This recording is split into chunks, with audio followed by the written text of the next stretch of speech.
good morning guys फैलायबाय नै जिबि ब्लगाव नोंथांमोन बयखौबो बरायहरबाय बेरेफुंजानि सिखारग्रो मोना भिडिअ मबाइल थुनाय लोगो लोगो एबसुनि आन्दलन खालामनाय एसटि लकसभा कनस्टिटुवेन्सि लकसभा बिजाब दाफुंनायनि सायाव नोंगौ प्रटेस्ट होनांगौआनो जाय बिजाबखौ कनस्टिटुवेन्सिखौ दाफामनायनि उनाव कनस्टिटुवेन्सि रिफर्मसनि थाखाय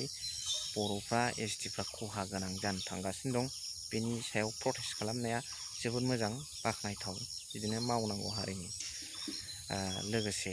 मोनसे खोथाया बेनो जारिमिनखौ जों बोलानानै नायोबा नुनो मोनो जेखि रिफर्मस जाया मानो रायजोनि समाजनि हादरनि सार्थआव जायो जोंना रिफर्मस जागाफा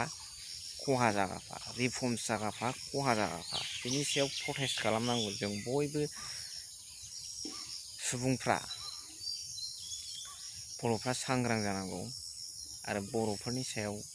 नोजोर लाखिनाया बाराद्राय जाबाय बेखौ मिथिनो बाखि गैला बिनिफ्राय मोनसे खोथाया बेनो जाय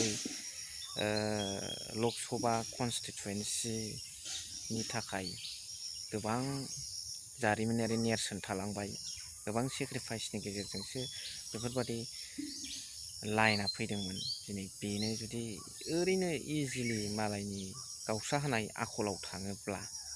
दुखुनांथाव जायो आरो मोजाङानो जादों जेरैखि जाया दिल्लीयाव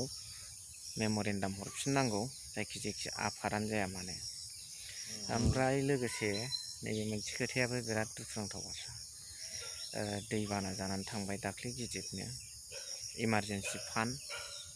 बेफ्राव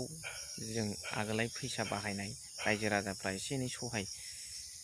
होनायखौ जों नुनो मोन्दोंमोन आरो रायजो राजाफोरनि थाखाय गभर्नमेन्टआ दा नैबे मोनसे खोथाया इमारजेन्सि फान्डनि थाखाय स्टेट गभर्नमेन्टनिफ्राय स्किम फैयानो जाथों मानो जोंनि जायफोरनाखि दा खुंथायाव दङ बिथांमोना माबा मोनसे खायदा खालामनानै बबेबा मोनसे फान्डखौनो लानानै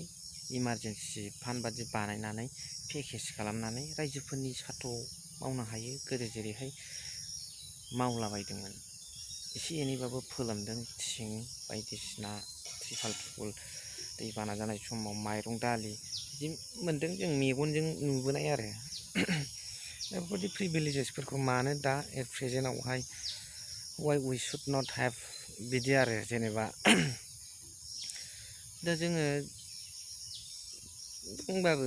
जाया बुङाबाबो जाया बेबादि थासारियाव जों बिदि गावबागाव लिडार सिं सिं जावलायबाय थानाय फुथुला सावलायलायबाय थानानै बखिनाय गावजों गाव जाबाय थानानै हरै मोसाबाय थानाय मालाया बिदिजों जानाय नङा मा कन्डिसन दंबावो मा खालि दैलिग राजखान्थिनि इनसाल्ट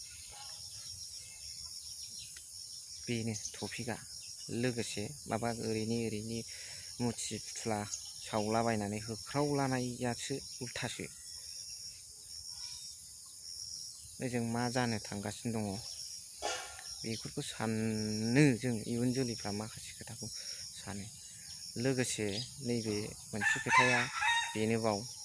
माखासे गभर्नमेन्टनि माखासे सुबिदाफोरखौ डाइरेक्ट